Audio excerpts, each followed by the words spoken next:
The world woke up on the morning of March 16, 2026, to a Middle East still on fire. Oil tankers sat paralyzed in the Gulf of Oman. Air raid sirens wailed across cities in Bahrain and Saudi Arabia. Waves of Israeli strikes continued to pound western Iran, while retaliatory missiles launched from Tehran kept air defenses across the Gulf working through the night. And in Washington, the President of the United States delivered a message that shook every chancellery, trading floor, and military command center on Earth. He was not ready for peace. Not yet. Iran wants to make a deal, Donald Trump told an interviewer, and I don't want to make it, and because the terms aren't good enough yet.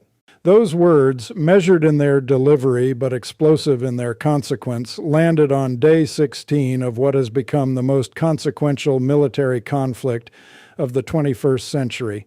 A war that began not with a provocation on a battlefield, but with a strategic decision made in Washington and Jerusalem, a decision that has since reshaped the global order. To understand how the world arrived at this moment of brinkmanship, one must go back to the early hours of February 28, 2026. Under the operational name Operation Epic Fury, the United States and Israel launched coordinated airstrikes on Iran, targeting military facilities, nuclear sites, and leadership structures, resulting in the death of Supreme Leader Ali Khamenei. It was an act without modern precedent. The elimination of a sitting head of state by a foreign military coalition sent tremors through every capital on Earth. Defense Secretary Pete Hegseth framed the mission in sweeping terms from the outset. Destroy Iran's missile capabilities, annihilate its navy, and ensure the regime's proxy forces could no longer destabilize the region. The goals were clear, the administration said. The timeline, less so. Iran's response was swift and severe. Tehran launched retaliatory missile and drone attacks on U.S. military bases, Israeli territory, and Gulf states hosting American forces. The Islamic Revolutionary Guard Corps issued warnings that no vessel would be permitted to pass through the Strait of Hormuz. What had been a military operation rapidly became a global economic crisis. The Strait of Hormuz, a narrow band of water barely 33 kilometers wide at its tightest point, is the jugular vein of the world's energy supply. Roughly 20 to 30% of global oil and gas supplies flow through this waterway. China, India, Japan, and South Korea together account for nearly 70% of all crude oil transiting the strait. When Iran declared it closed, the consequences were immediate and catastrophic. Brent crude oil prices surged from around $70 per barrel before the conflict to over $110 within days. Shipping through the strategic Strait of Hormuz ground to a near standstill, upending energy markets across the globe. Iran's Revolutionary Guards warned that any vessel linked to the United States, Israel, or their allies would be considered a legitimate target, and threatened oil prices could reach $200 per barrel. More than 15,000 targets inside Iran have been struck by U.S. and Israeli forces since the operation began. Over 1,200 people have been killed, according to Iranian health figures. The United Nations Refugee Agency has reported up to 3.2 million people displaced inside Iran, most of them fleeing the capital and major urban centers. Now, on day 16, the battlefield is widening rather than narrowing. The Israeli military announced a broad wave of airstrikes targeting infrastructure belonging to the Iranian regime in western Iran, saying it had begun a wide-scale operation with thousands of targets still remaining. Israeli military planners indicated the campaign would require at least 3 more weeks, stressing they were not working according to a stopwatch, but rather to achieve goals, specifically to weaken the Iranian regime severely. Iran, for its part, shows no intention of standing down. The Islamic Revolutionary Guard Corps declared it had launched hypersonic Fatah and Qadr missiles along with drones as part of the 53rd wave of what it calls Operation True Promise 4. Iran's Revolutionary Guards branded Israeli Prime Minister Benjamin Netanyahu a criminal and vowed to pursue and kill him. Meanwhile, Iran's new supreme leader, Ayatollah Mojtaba Khamenei, vowed in a written statement to keep the Strait of Hormuz closed. He has yet to appear in public, prompting Trump to openly question whether the new supreme leader is, in his words, even alive. Against this backdrop of escalating violence and deepening uncertainty, Trump's declaration on Saturday that he was not prepared to negotiate a ceasefire carries enormous strategic weight. The president confirmed that any future agreement would need to be very solid, and when pressed on specifics, he strongly suggested that a complete and verifiable Iranian abandonment of nuclear ambitions would be a core requirement. What Trump is doing is a form of wartime coercive diplomacy.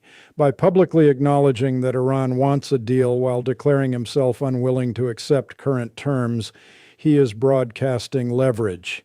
He is telling Tehran and the world that the military campaign will continue until Washington's conditions are met on its own timeline.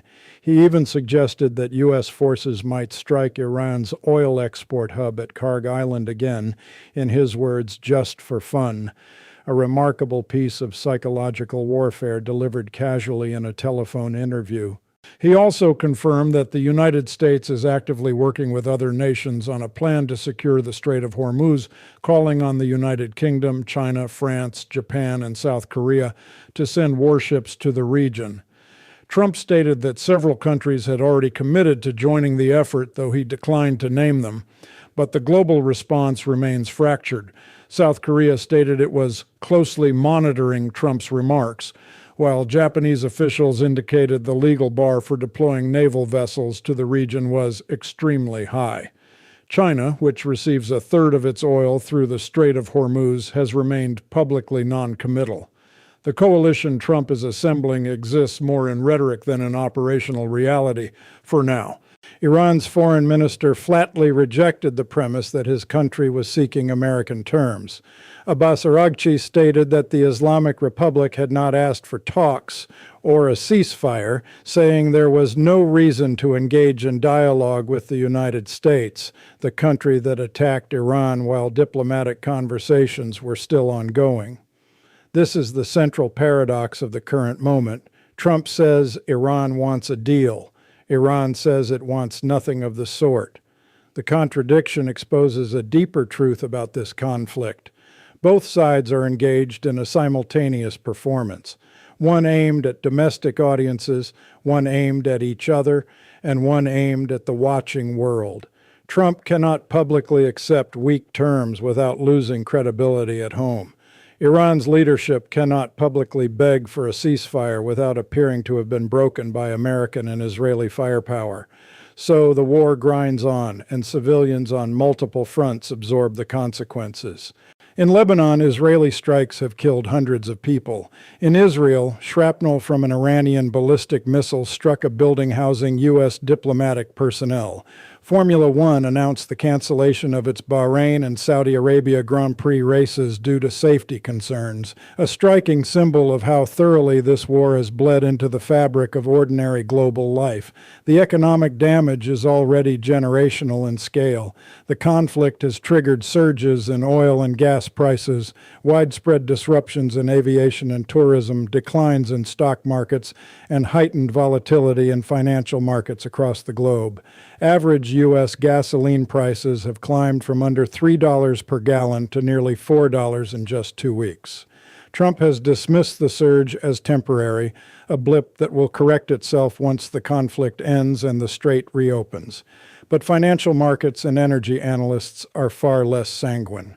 Iraq and Kuwait have already begun shutting in crude production. Qatar declared force majeure on its gas contracts.